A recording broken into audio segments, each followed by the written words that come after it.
My name is Thomas Ranieri, and I'm an attorney. I am a civil attorney, civil litigator, and I represent some J6 plaintiffs in their suit against the United States government for violation of their constitutional rights, resulting from their wrongful arrest and imprisonment in the aftermath of the January 6th insurrection, or however you would like to put it. We are bringing a suit which is sounded in a Bivens action, which is in essence a federal cause of action which allows people to sue government agents for actions that violate their constitutional rights while acting under the color of law. By which I mean, while pretending to be, say for instance, an FBI agent or a federal prosecutor, they're actually engaging as a private tort, violating the constitutional rights, and in this case, the constitutional rights of my clients. In this particular case, the prosecutors, the Justice Department, not only used spurious legal theories which explode the concept of things like conspiracy by making my clients responsible for third-party actions that occurred on January 6th. In essence, meaning that because other people did things wrong on January 6th, they imputed those things wrong that they did to my clients, despite not having any control or communications with the people who did anything wrong.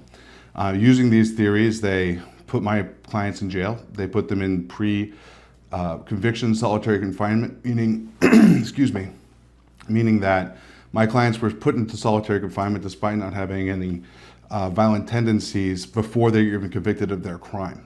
And that is the least of the problems.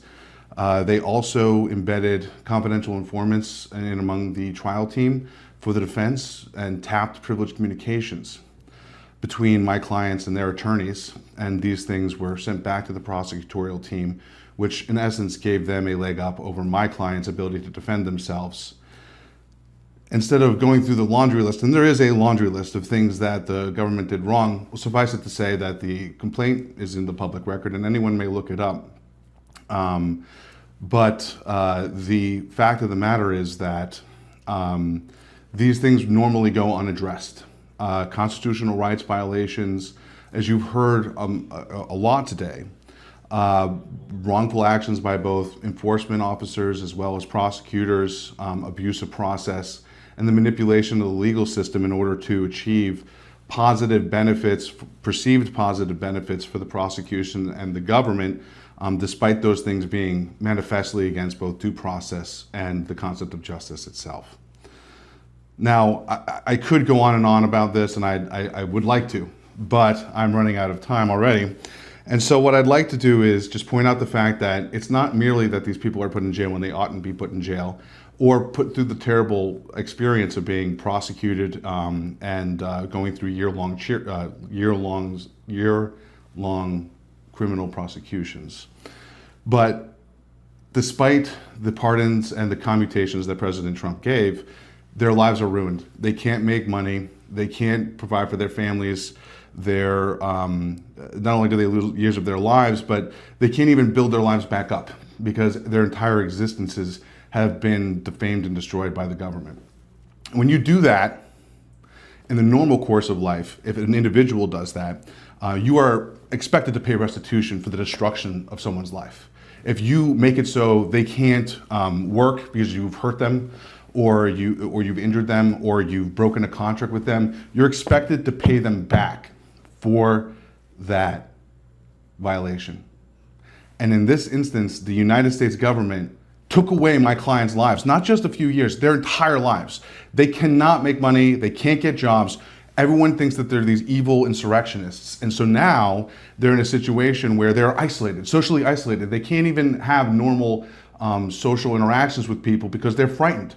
There are radicals out there, radical leftists out there who want to hurt them, who will threaten them despite their being commuted, despite them being pardoned.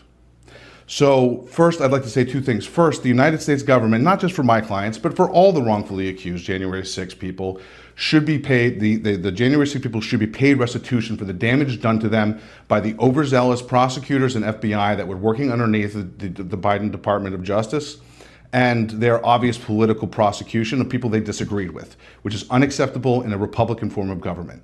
We should be allowed to disagree, and if you have power, you should exercise it responsibly so that you are not hurting people just because you disagree with their position. And the second thing is, and I will end with this, that the commutations are a great start, and everyone is very grateful to President Trump for commuting sentences. But a lot of the people that were prosecuted by the Department of Justice were wrongfully prosecuted, as it says in the pardon and commutation order that he signed upon his inauguration. And the fact is that these people should all be given pardons, because that pardon helps their case against the United States government to get the restitution that they deserve as a result of the violation of their constitutional rights. I want to thank you for taking the time to listen to me. I want to thank you for taking the time to watch this stream. And I want to say thank you to Cynthia for having me. And I hope that you have a wonderful afternoon.